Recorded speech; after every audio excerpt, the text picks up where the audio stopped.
servicemen and women that we look after and try to raise money for are our main priority. But I'm a great believer, having been in the services myself, to involve the services, the Army, the Navy, the Air Force, with serving guys and getting involved with them as well. And I think it's important because actually in theatre they're all one family. You know, it doesn't matter what colour your uniform is, they're all one family and they all bond immediately. So bringing them together with the injured and also encouraging them to do something for their comrades, I think, and have fun and the sport. And I think both three services fight the battle, but actually in their leisure time they play golf, most of them. So it's kind of a good environment for them to operate in, really, and I love it. I love having them here. It's like being back in the bubble, as we call it. It's been a tremendous event. I mean, the weather has been very good for us today, around a beautiful part of St Andrews, part of Fife, the Duke's course here in St Andrews. It's been very well attended, very well organised, we've been very well looked after, and we've had a great day.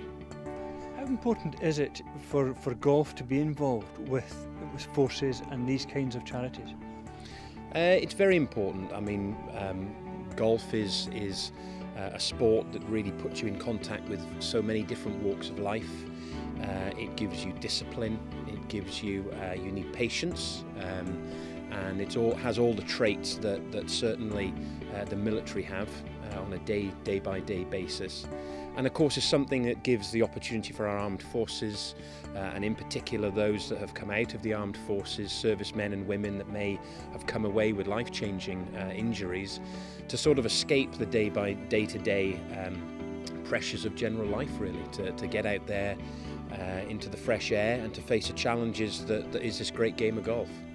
I think the awareness has now been created how important our military are because of, sadly, Afghanistan and Iraq. I think it's much more in people's minds, and I think they have an inert respect for our armed forces, which I think before then they didn't. They did, but they didn't, if you understand me. Now it's a bit more in their face. They've seen it, they've actually seen it happen. They've seen the results of combat on these young men and women, and I think when we do things like this, it re-triggers that memory and goes, oh crikey, yes, that's a good thing to support. Good evening, ladies and gentlemen. Thank you so much, all of you, for turning up today.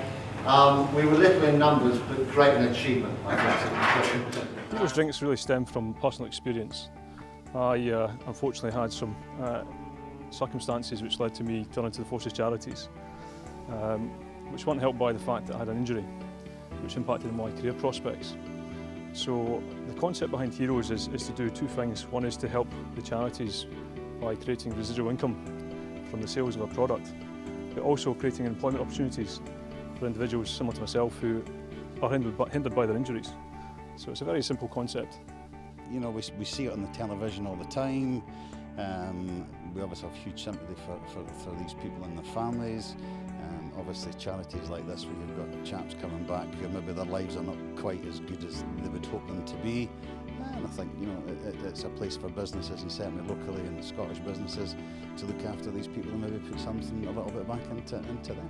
And this year again we will see Grand Day Out, where we'll have lots of military there on the Friday, mixing with players and getting to see players, and also a big dinner on the Saturday night.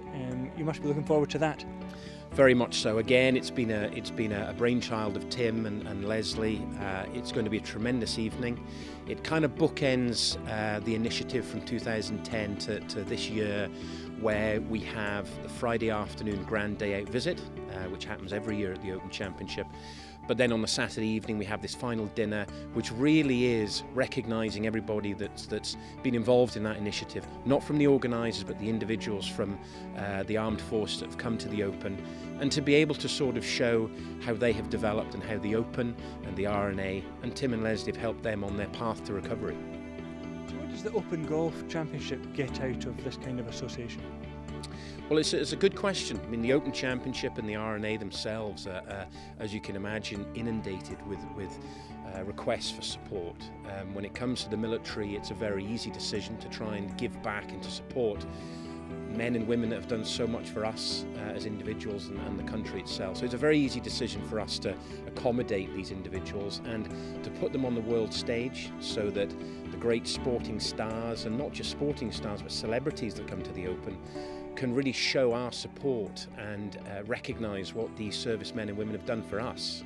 Our armed forces are fighting wars all over the world every day of the year, but they're not as large or as damaging as the ones that we've recently seen. So keeping them in the mind's eye of the public is a good thing.